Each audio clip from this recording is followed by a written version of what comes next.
Oh my god, was I brainwashed?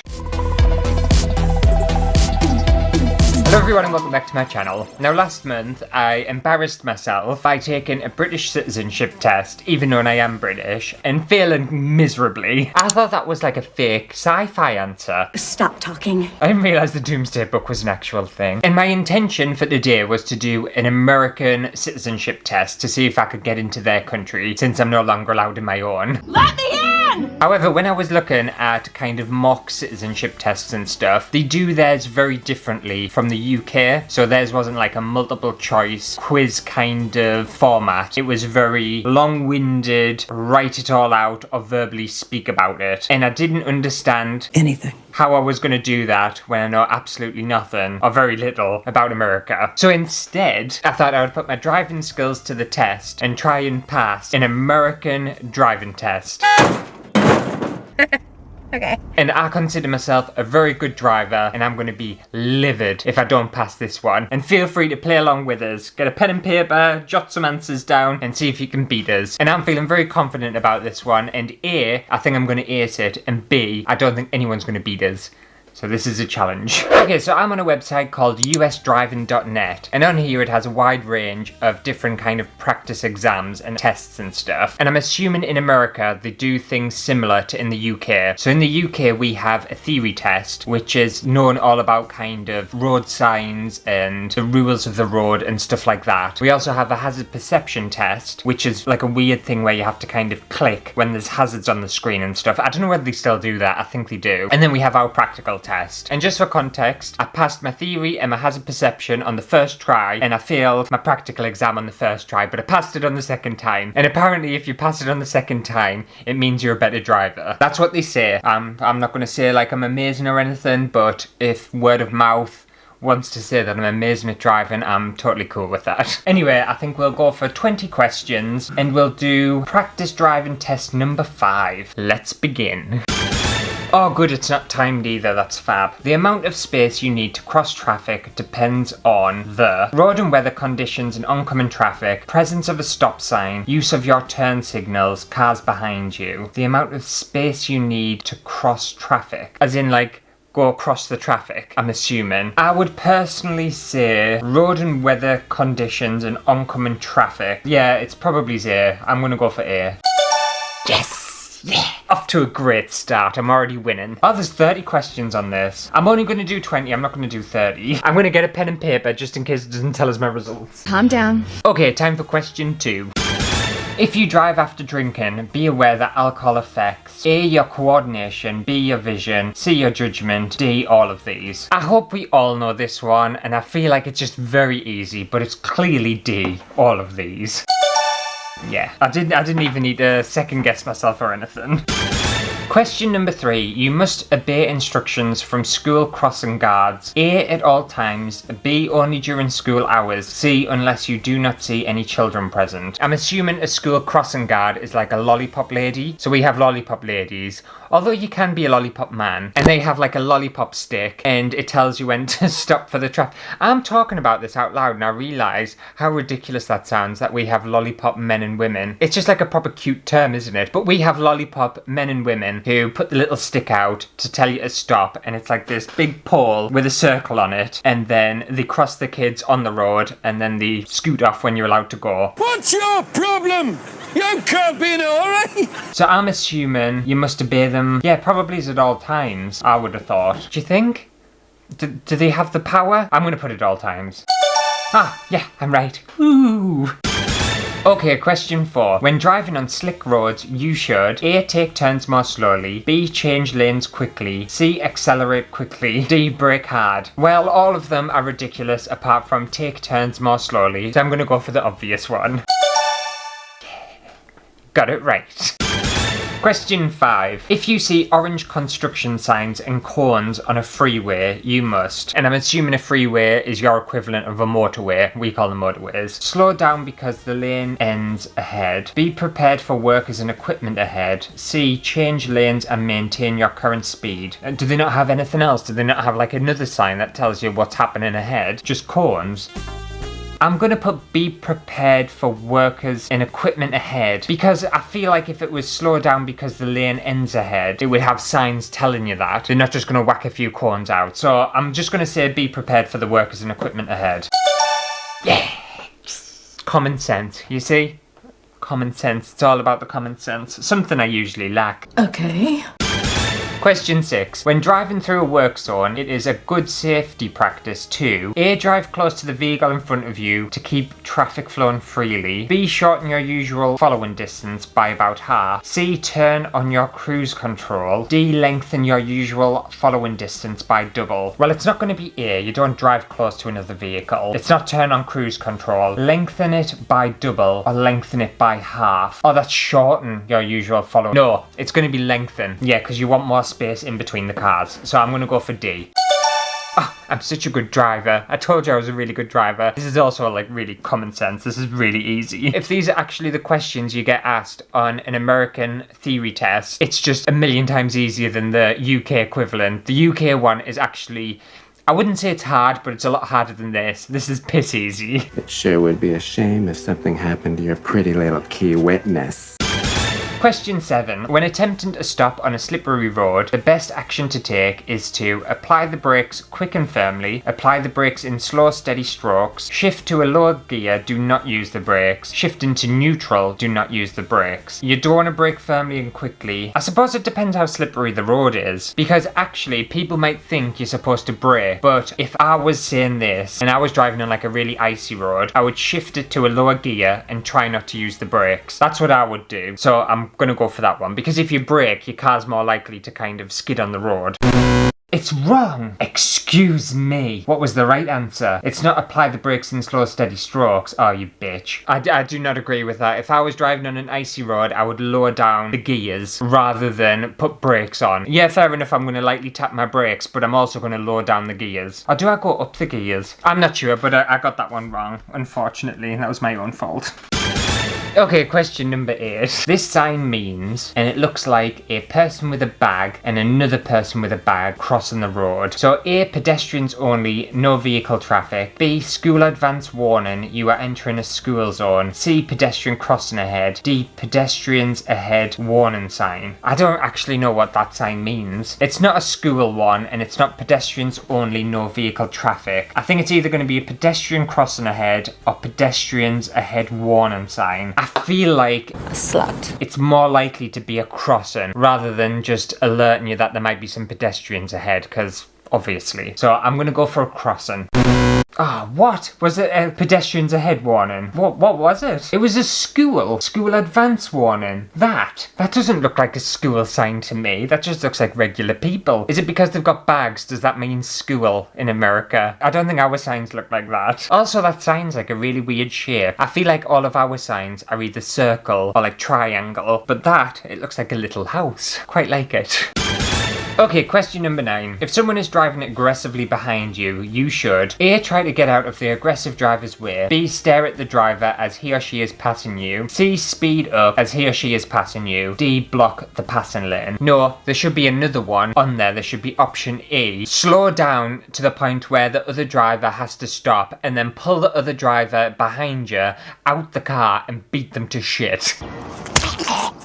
Because I hate horrible drivers. I would obviously do that one, but it's not that one. Is it seriously try and get out of the aggressive driver's way? I suppose it makes the most sense. Yeah, we'll go for that one. I don't agree with that because, you know, I think you should take some things into your own hands, but still. I suppose we have to be civil, don't we? Okay, question 10. You're about to make a left turn. You must signal continuously during the last something feet before the turn. I don't know. If I'm making a left turn, I don't really know how long is feet. I think I'm gonna pick the longest one and pick 100 because, I don't know, give people as much warning as possible. I don't know, but I don't really know what a foot is. I'm gonna go for 100, why not? I might be completely wrong with this one. Oh, I'm right. Yeah. That was a guess. Right, question 11. MVC, I don't know what MVC is, may terminate your road test before it starts because of A, an unsafe vehicle, B, a center console or other equipment in your vehicle that obstructs the examiner's access to the brake pedal, C, missing seatbelt, D, all of the above. I assume an MVC is like your driving test person who takes you on the driving test, and it's clearly all of the above. Yeah, I knew that one. Pretty straightforward. Question 12. When approaching a stopped school bus with its red lights flashing and its stop arm extended, you must A. Stop 5 feet away from the bus, B. Stop only if you see children are present, C. Stop and remain stopped until it appears safe to proceed, D. Stop and remain stopped until the red light stop flashing and the stop arm has been withdrawn. Our school buses don't do that. They don't have arms and red flashy lights on them. They just stop and put an indicator on. I'm gonna go for D. I think D sounds like the most reasonable and sensible option, so we'll go for D. Yeah, I thought it might be that. That's one thing I do really like about America though, like your school buses and how yellow they are. I just think they're dead fun, aren't they? Okay, question 13. This sign means, and it's a little triangle with the word yield in it, and I have no idea what that means. The options are slow down if an emergency vehicle is approaching, B, look both ways as you cross the intersection, C, always come to a full stop at the intersection, D, slow down and be prepared to stop if necessary. It won't be a full stop because it would just be a stop sign. I'm assuming it means like slow down. I feel like it's going to be D. Slow down and be prepared to stop if necessary. I feel like that makes sense. Good, good, good. We don't have them signs in the UK. We have give way signs, and I'm assuming that's potentially what that sign means, is like give way. Okay, question 14. Unless otherwise posted, the speed limit in a residential area is A, 20 mile an hour, B, 25 mile an hour, or C, 30 mile an hour. Well, I know in the UK it's 30 mile an hour, but I have no idea whether that's different in America. The national speed limit in the UK, so on like country lanes, is 60 mile an hour. On a dual carriageway in a motorway, it's 70 mile an hour. And then basically every other road is 30 mile an hour unless it tells you you can go a different speed. And usually residential areas are 30 mile an hour. No, what do yous do? 25, that's such an odd speed limit. Why in the middle of 20 and 30? Why not either go 20 or 30? 25? I don't think actually in the UK we have speed limits with a 5 on the end. It always goes up in 10s, I think. I could be wrong, but I don't feel like I've ever seen like a 5 kind of speed limit road. I don't think I have anywhere. But yeah, I got that one wrong. Never mind. Okay, question 15. When travelling below 40 miles per hour on a limited access highway, I have no idea what one of them is, you should A, drive on the shoulder, B, use your high beams, C, sound your horn to warn others, D, use your four-way flashers. What? What are four-way flashes? And why would you use your high beams? Travelling 40 mile an hour on a limited access highway, I don't know what one of them is. I don't think it's going to be sound your horn. Oh, use your four-way flashes. They're your hazard lights. We call them hazard lights. It's where you press a button and all your hazard lights come on. So all your indicators at once and they flash. I assume you drive on the shoulder. This is a really wild guess, but I have no idea. No, what is it? Use your four-way flashes, so you use your hazard lights. Why would you use your hazard lights? That one completely stumped us. I have no idea what it's talking about. Okay, question 16. It is against the law for anyone under the age of 21 to something alcohol. So the options are wear clothing advertising alcohol, B, possess alcohol, C, serve alcohol, or D, be in the presence of alcohol. Your drinking age is different, isn't it? We're allowed to drink at 18 because we're wild party animals, and yous for some reason aren't allowed to drink until you're 21. So I assume it's possess. I don't understand why you aren't allowed to drink under 21. It feels like such a late age to be allowed to drink. And I think you can drive at 16 as well, can't you? Just, I don't know, it's strange. Very strange. To be fair, if anyone thinks that people in the UK are waiting until 18 to have a drink, then got another thing coming. I was getting pissed in fields at 15 and vomiting all over myself. Because that's just what you used to do. I don't know whether kids still do it these days. Or the bus stop. Used to always go to the bus stop and, you know, neck some cheap alcohol that someone bought you, but shh. I didn't tell you that, and I also don't promote that. Okay, question 17. If a collision is possible, you should A. Choose to hit something that will give way rather than something that's rigid. B. Choose to hit something that's standing still rather than something moving toward you. C. If you have to hit anything, try to make it a glancing blow or a side swipe. D. All of the above. I don't really know. Like, what's the context? Are we trying to save ourselves or save other people? What's the scenario? Because if I'm going to try and protect other people, I'm going to, hit something rigid so my car doesn't keep moving, but then I'm going to hurt myself. But if there's nothing around, I'm going to hit something, I don't know, that's potentially like moving. Why have they put all of the above? Because I don't feel like any of them are particularly good options. But I have a feeling it might be all of the above because it's America. I'm going to go all of the above. I don't think it's right. Oh my god, it is. Why? Why is that right? I think in a UK test, one of the options would be try to, avoid it the best you possibly can, rather than see if you can hit everything. Okay, question 18. This sign means, and it's a little cross sign through a right-hand turn. So I'm assuming, out of all of these options, it's going to be no right turn. Yeah, I was going to say, if I got that wrong, I'd be well livid. Right, question 19, and I feel like I've been doing quite well with this. What does a slow-moving vehicle emblem look like? A square red sign, a round green sign, a diamond-shaped yellow sign, a triangular orange sign. I have no idea. I think I'm going to take a guess and put a diamond-shaped yellow sign. I feel like that feels more like, kind of like a hazard or something. No, what was it? Was it the orange one? I was going to pick the orange one. Damn.